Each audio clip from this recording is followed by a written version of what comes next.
What's up everybody, welcome to Wise Guy Gazette. Today I'm going to be doing a head-to-head between two of my dive watches. Today we're looking at the Seestern S435 versus the Proxima PX1697.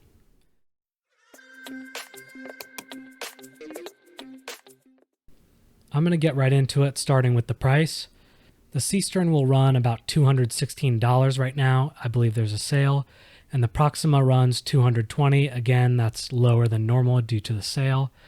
I've seen these range from around $205, $200, all the way up to $240. So depending on when you purchase, you might get a different price on these, but they are very similar in cost, so that's why I'm comparing them. I think it's a pretty fair comparison. They are both skindiver style watches too, so I think this is a pretty good comparison between these two.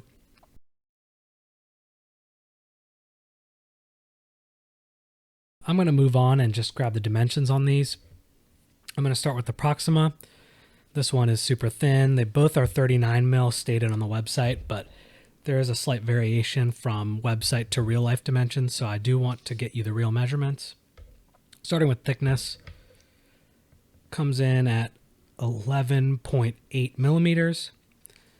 The diameter, and I'm measuring at the bezel, is 39.2 millimeters. And the lug to lug is around 45.1 millimeters. Moving on to the Seestern. Again, this is 39 mil as stated on the website.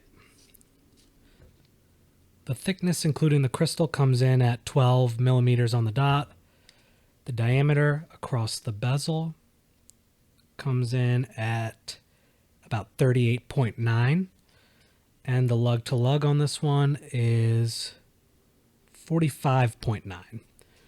So the Proxima is a little bit thinner, a little bit shorter lug to lug, and slightly bigger in diameter.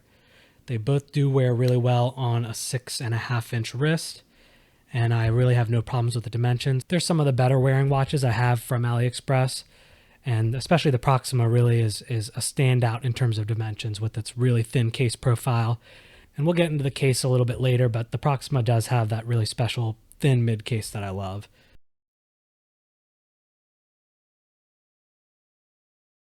Moving on to the crystal, I gave the Seestern an 8 out of 10 and the Proxima a 6 out of 10. I don't know if you can see this on the camera, but the Proxima's crystal is quite a bit hazier and also has a very strong blue AR coating. So you do notice that blue, especially in indoor lighting. And even with that blue heavy AR, the clarity is not nearly as good as the Seestern. I think you can see it on camera. The dial of the Seestern kind of pops right through the crystal, whereas you do see a little bit of a milkiness to the Proxima.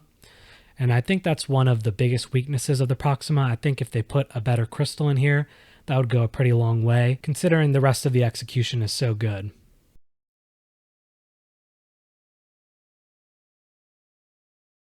Moving on to the handset, I gave the Seestern a 7 and the Proxima an 8. The handset on both is pretty nice looking. They're very well finished. The Proxima does have nice brushed beveling on the edges and has a little bit more detail work to it. So that's why I gave it 1 extra point in this category, but overall they're both relatively simple handsets. They look really nice and they do have good proportions as well. The minute hand reaches out to the minute track, especially on the Seestern. I believe it's a little bit better on the Seestern. And the second hand also passes over the second track. So I do really find that the handsets are pretty unobtrusive, stylish, and look good on both of these watches.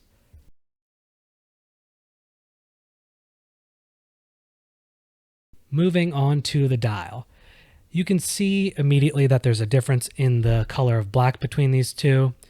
The Proxima has a little bit more of a matte grayish hue to it, not the deepest black, whereas the Seestern has a sunray finish and a pretty deep black to it. I'm not a huge fan of sunburst or sunray dials, but the execution on the Seestern is really, really good. It's finer than most sunbursts, and I think that gives it a really good look. I think that elevates the dial to a level where I feel comfortable giving the Seestern an 8 and the Proxima a 6 out of 10.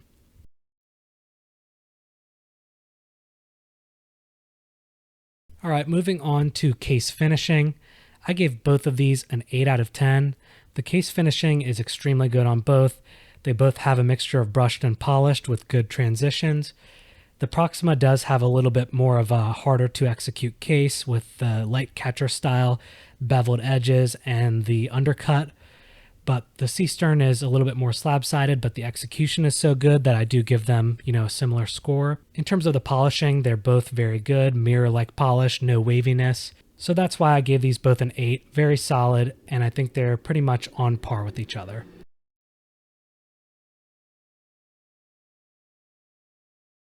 Moving on to the case design. The Proxima here is the real standout. It has that light catcher style case, which is, copied from Christopher Ward, but it still is one of the nicer looking cases for a skin diver. It has a huge undercut so that the mid case is just a tiny little sliver, which I really like. It makes it kind of hug the wrist and sink into your wrist, and it wears super thin, almost thinner than the dimensions would have you believe, even though it does measure pretty thin as well. The Seestern has a very good case design as well. I give it a 7 out of 10. It looks more like your typical diver with slab flat sides that are brushed, but it still has a really nice turn down to the lugs and fits the wrist really well. But I do like that it is slimmer than your average standard diver like, a Tudor or Rolex. So I still gave it a pretty high mark in terms of the case design. In the end, it does lose out to the Proxima in this category by 2 points.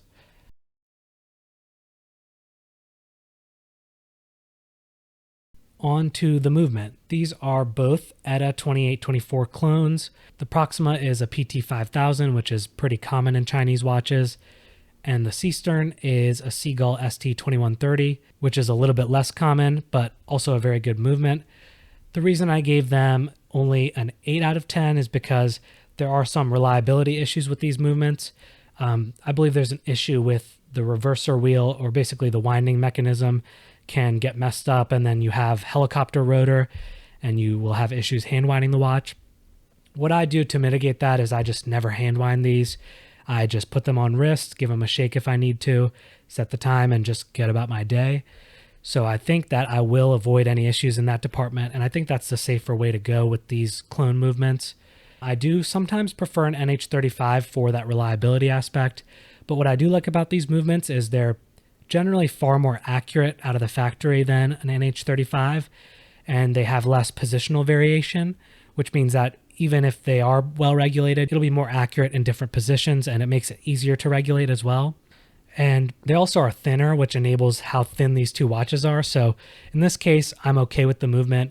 I prefer it to an NH35 in these watches because I don't think they'd be able to fit an NH35 into the thickness of these two watches. So overall, two good movements. I give them both an 8 out of 10.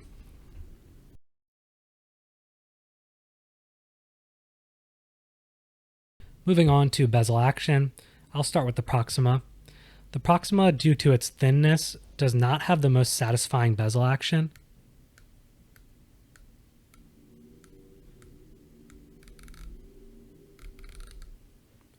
I think just due to the lack of material in the case and how thin it is, it just doesn't have as satisfying or tactile of a click as some of the other bezels that I have in my collection. But I can forgive that due to the thinness. So I did give the Proxima a 6 out of 10 for the action. It's definitely the worst in my collection.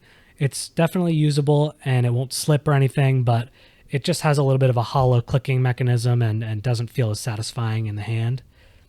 The Seestern, on the other hand, is one of the best in my collection. It's very tactile, has a nice, relatively quiet, high-pitched click, and it does give you a really good feeling in the hand. So the Seestern does have a really good bezel action. In terms of it being a skin diver, it's very impressive. And so I did give the action a 9 out of 10 on the Seestern.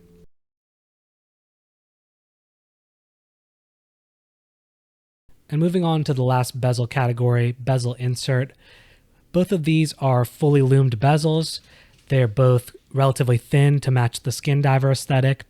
And the only real difference in terms of specifications is that the Seestern is fully graded, while the Proxima is only graded at the hour markers. So both pretty good bezels. I do prefer the aesthetics of the Seestern bezel. It's a little bit less sloped, and I know this is part of the design, but I prefer the white text over the aged loom look on the Proxima. If the Proxima did come in a regular just white and black monochrome, I would have preferred that, but unfortunately this is the standard black model. It has aged loom. I won't take off marks for that though, so I gave them both an 8 out of 10.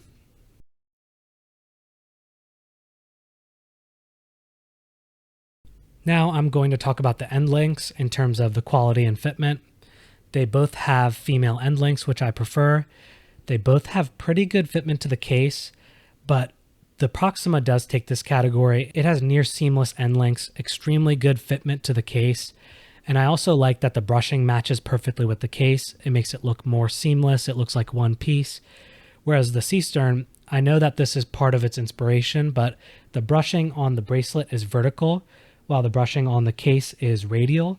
So they don't line up perfectly in terms of the way the steel reflects, and it gives it less of a seamless look than the Proxima with the matched brushing. So I did give the Seestern a 6 out of 10 and the Proxima a 9 out of 10 for Endlinks.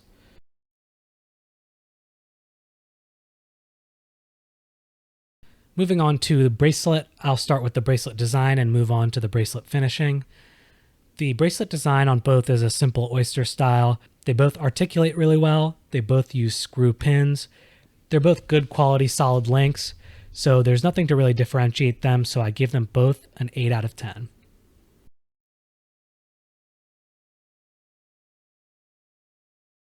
In terms of the bracelet finishing, I also gave them both the same score. I gave them a 9 out of 10. The finishing on both is about as good as you can expect for a brushed finish. The sides of both are polished, and the polishing blends nicely with the brushing.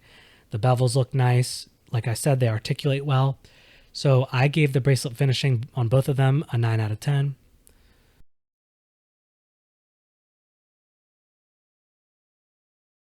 And moving on to the clasp. This one is a big difference between the two. The Proxima has a regular milled clasp. It's signed on the inside of the scissor, which looks nice, but I would have preferred signing on the outside. And the big thing is it does not have on-the-fly micro adjustment, whereas the Seestern has the same micro adjust clasp as you'd find on San Martin, for example. And this allows you to lengthen and shorten the clasp without any tools. So that's a huge benefit here. And in terms of the quality, it's just as good. It's also milled. So that's going to be an easy win for the Seestern. I gave the Seestern a 9 out of 10 and the Proxima a 7 out of 10.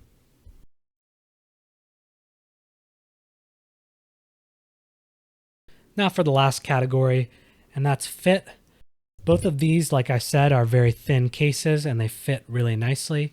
I have only a 6.5-inch wrist, so I do look for watches that fit well on smaller wrists. So as you can see, the Proxima wears super thin.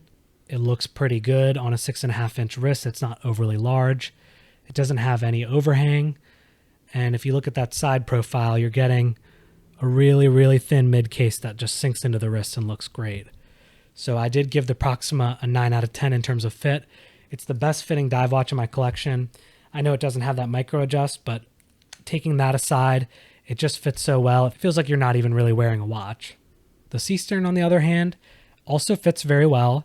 Like I said, it does have good dimensions, but the thickness will be just a hair bigger than the Proxima. So as you can see, the turn down to the lugs is quite good. It looks good on the wrist in terms of the diameter and the lug to lug distance.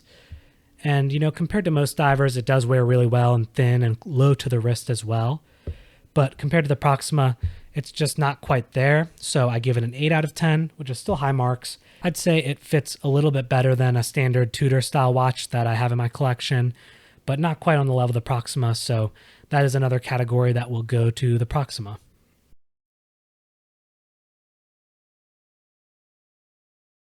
All right, wrapping up with the final scores. The Seestern scored 111 points out of 140 possible. That gives it a 79%. And the Proxima scored 108 points out of 140 possible for a 77%. So they came really close in scores, and as I always say, your score might be a little different than mine if you weigh different categories different than I do. So I urge you to just look at the raw scores and decide what matters to you and decide what would be the best option for you based on those scores. The overall scores are so close that it really does come down to personal preference. If you're really into that thin case and the light catch, If you're really into the thin case on the Proxima, it may be the winner for you. But overall, I had the Seestern winning this comparison by a slim margin. They're both great watches. They're two of my favorite in the collection. I know I say that about all my watches, but I am pretty selective, so I only buy watches I really like. And these are two that I expect to keep in my collection for a long time. Thanks for joining me for this comparison. If you enjoyed the video, please like and subscribe and comment down below and let me know if you're looking for anything else. I do like doing these watch comparisons. I think it's fun to kind of score these watches and just put them head to head.